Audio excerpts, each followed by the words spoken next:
Shalom, salam sejahtera untuk kita semua. Kita bersyukur kepada Tuhan pada saat ini oleh karena kebaikan Tuhan yang terus mengalir di dalam kehidupan kita. Satu minggu lagi di dalam setiap aktivitas kehidupan kita, Tuhan sudah memberkati dan menuntun kita. Berkat-berkat surgawi senantiasa diberikan kepada kita. Dan pada saat ini kita kembali lagi di dalam pelajaran sekolah Sabat dalam ringkasan pelajaran yang ke-12 dengan tema Yusuf Pangeran Mesir. Mari kita simak pembahasan berikut ini. Peristiwa kehidupan dari Yusuf berlanjut setelah ia ada di dalam penjara dan pada akhirnya diingat oleh juru minuman dan diperkenalkan kepada Firaun, dan juga Yusuf menafsirkan mimpi Firaun atas berkat dari Allah itu sendiri, sehingga pada akhirnya Yusuf diangkat sebagai administrator terpenting di Mesir.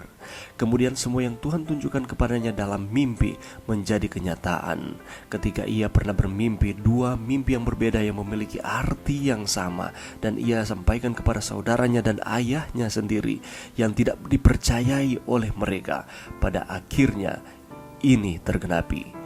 Saudara-saudaranya dengan penuh hormat berlutut di hadapan Yusuf. Kemudian, apa yang harus dilakukan oleh Yusuf? Haruskah dia membalas dendam atas apa yang telah dilakukan oleh saudara-saudaranya padanya? Oleh karena kalau hanya berpikir menggunakan akan ego manusia itu sendiri, Yusuf telah mendapatkan kedudukan, bahkan kedudukan yang tertinggi setelah Firaun. Dengan kedudukannya ini, ia bisa menindas ataupun membalas dendam akan perbuatan yang telah dilakukan oleh saudara-saudaranya dahulu kala. Tetapi apakah ia memilih untuk melakukannya? Atau haruskah dia memaafkan mereka dan meninggalkan masa lalu yang suram itu?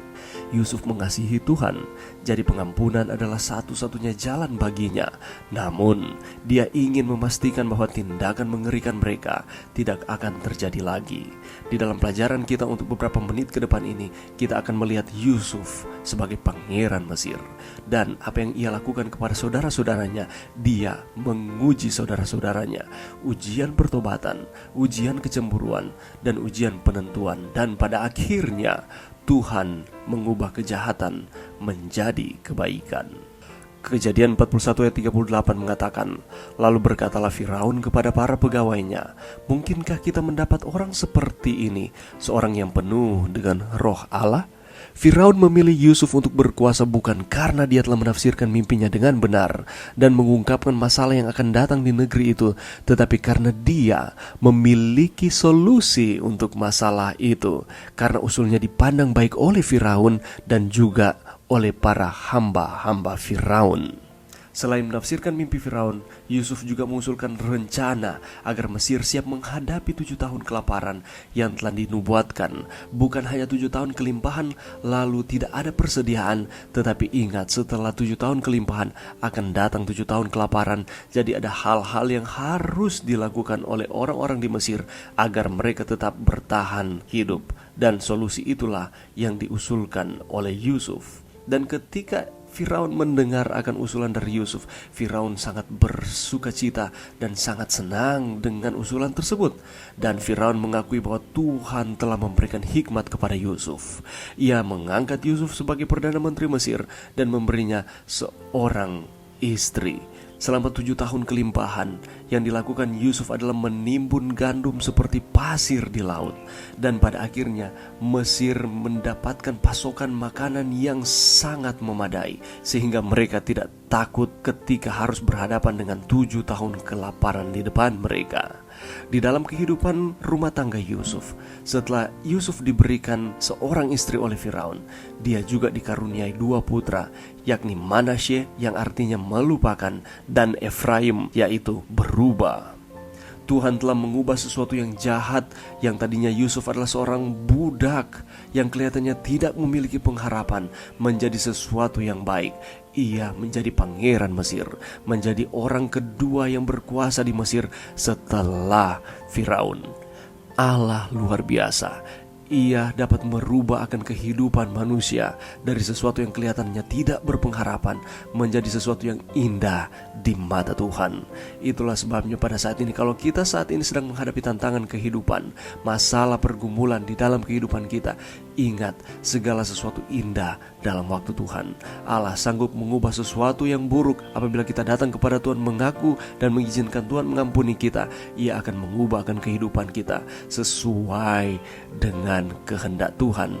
Dan rancangan Tuhan adalah rancangan yang terbaik yang datang di dalam kehidupan kita. Tidakkah kita mempercayai Tuhan di dalam setiap kehidupan kita?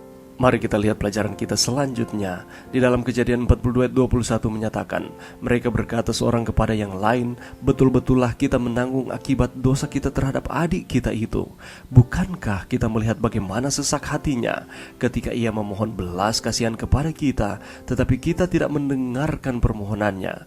Itulah sebabnya kesesakan ini menimpa kita. Peristiwa berlanjut, kelaparan pun terjadi. Ketika tahun-tahun kelaparan itu dimulai, Yusuf membuka lumbung dan menyediakan baik bagi orang Mesir maupun orang asing.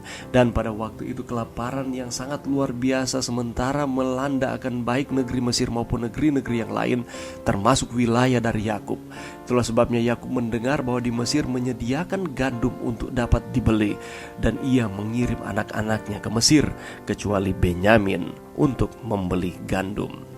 20 tahun sebelumnya, kata mereka kepada seorang yang lain, janganlah tumpahkan darah, lemparkan Yusuf ke dalam salah satu sumur ini. Inilah tindakan-tindakan yang dilakukan oleh saudara-saudara dari Yusuf itu untuk menyingkirkan Yusuf dari kehidupan mereka. Tetapi kemudian apa yang terjadi? Mereka berkata kepada seorang yang lain, sekarang darahnya dituntut daripada kita. Dimasukkannya lah mereka bersama-sama ke dalam tahanan.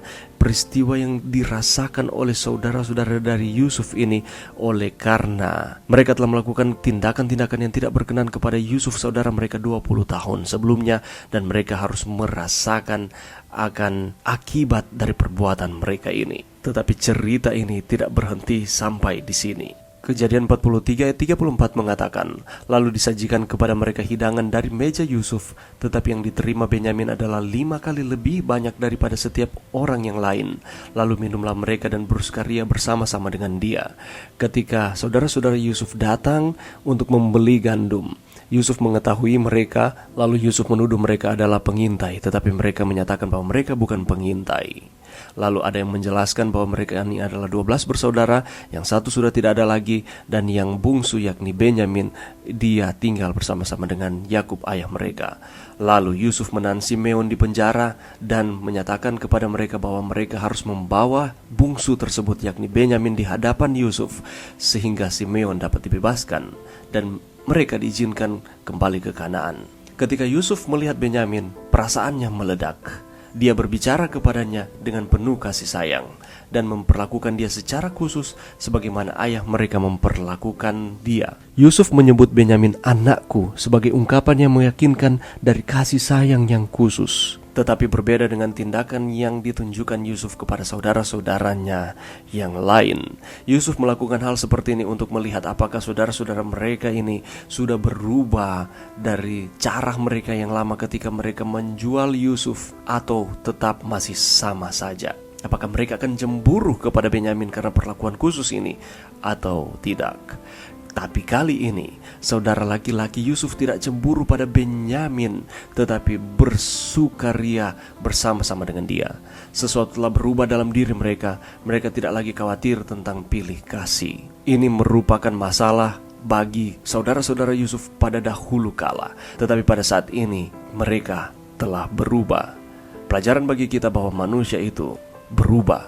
Jangan kita menghakimi mereka dilihat dari masa lalu, tetapi setiap orang memiliki kesempatan dan setiap orang memiliki kemungkinan untuk berubah menjadi lebih baik.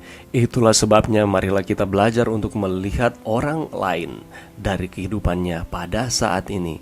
Bukannya kita menilai orang tersebut dari masa lalunya, karena setiap orang berubah. Sebagaimana Tuhan selalu melihat kehidupan kita pada saat ini, tidak melihat akan masa lalu kita. Ketika kita meminta ampun kepada Tuhan, Tuhan melihat kita pada saat ini, bukan di waktu yang telah lewat. Kejadian 44 ayat 33 mengatakan, oleh sebab itu, baiklah hambamu ini tinggal menjadi budak tuanku menggantikan anak itu, dan biarlah anak itu pulang bersama-sama dengan saudara-saudaranya. Peristiwa berlanjut, Yusuf memberikan petunjuk khusus, dan sekali lagi dia mengisi karung mereka dengan makanan. Tapi kali ini berbeda. Yusuf menambahkan perintah yang lebih aneh untuk meletakkan piala perak yang berharga ke dalam karung Benyamin. Ujian terakhir adalah menuduh Benyamin mencuri piala perak milik Yusuf ini. Akankah mereka meninggalkan adik laki-laki mereka seperti mereka telah meninggalkannya, atau meninggalkan Yusuf ketika peristiwa Yusuf dimasukkan ke dalam sumur, hendak dibunuh, dan pada akhirnya ia dijual ke Mesir? Perkataan Yehuda benar-benar mengharukan. Ketika Benyamin dituduh mengambil piala perak tersebut, Yehuda membela Benyamin. Pertama, ia mengaku dosa-dosanya. Allah telah memperlihatkan kesalahan hamba-hambamu ini. Dia ingat rasa sakit ayahnya ketika dia kehilangan Yusuf.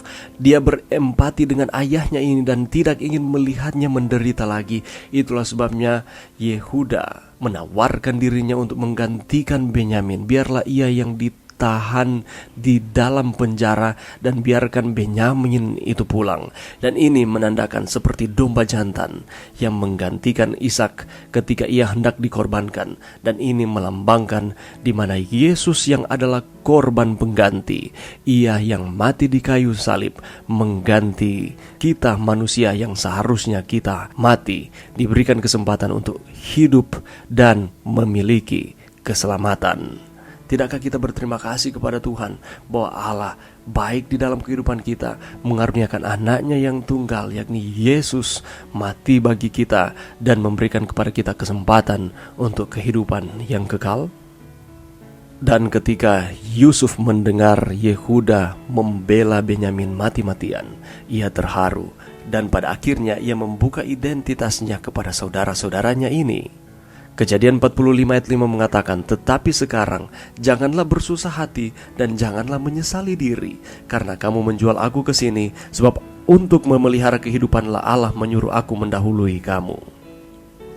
Saudara-saudaranya telah lulus ujian, saatnya telah tiba. Akulah Yusuf. Yusuf mengakui akan siapa dia sebenarnya. Dan tanggapan dari saudara-saudaranya pastinya terkejut. Apa? Itu tidak mungkin. Yusuf harus mengulanginya dan memberi mereka lebih banyak perincian. 2 kali dia menyebutkan bahwa akulah Yusuf saudaramu yang kamu jual ke Mesir. Dan pada akhirnya saudara-saudaranya mempercayai bahwa itu Yusuf yang telah mereka jual. Pastinya ketika mereka telah mengetahui siapa Yusuf ini, ada rasa takut, rasa malu, rasa bersalah menghinggap di dalam pikiran mereka. Tetapi Yusuf tidak mencari balas dendam. Dia mengerti bahwa Tuhan telah mengubah kejahatan menjadi kebaikan. Dia berbicara tentang memelihara kehidupan. Ia mengatakan kepada saudara-saudaranya, Allah menyuruh aku mendahului kamu. Ini merupakan iman yang ditunjukkan Yusuf kepada Tuhan, dan ini membuktikan bahwa ia tidak dendam kepada mereka. Dan dia membuat semua pengaturan bagi keluarganya untuk pindah ke Mesir. Dia melakukan yang terbaik kepada keluarganya ini. Dia mempersiapkan kereta, dia mempersiapkan tempat yang baik, yakni tanah Goshen, sehingga mereka dapat dengan tenang dan tentram tinggal di Mesir. Semuanya akhirnya baik-baik saja. Pemeliharaan Tuhan telah dinyatakan, telah dimanifestasikan dengan cara yang penuh kuasa. Waktu Tuhan bukan waktu manusia, dan waktu Tuhan pastinya yang terbaik di dalam kehidupan kita. Mari kita terus percaya kepada Tuhan di dalam kehidupan kita, di tengah-tengah situasi kehidupan kita.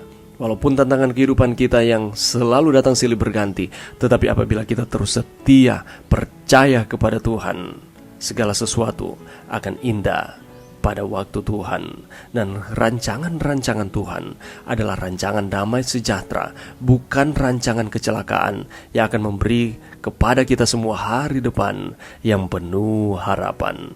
Mari berdoa. Terima kasih Tuhan atas firman-Mu sepanjang minggu ini di dalam pelajaran Sekolah Sahabat. Lewat pelajaran kehidupan dari Yusuf dan saudara-saudaranya, kami dapat mengambil pelajaran bahwa Allah sanggup merubah dari keburukan menjadi kebaikan, dan segala sesuatu indah pada waktu Tuhan. Di dalam nama Yesus, amin.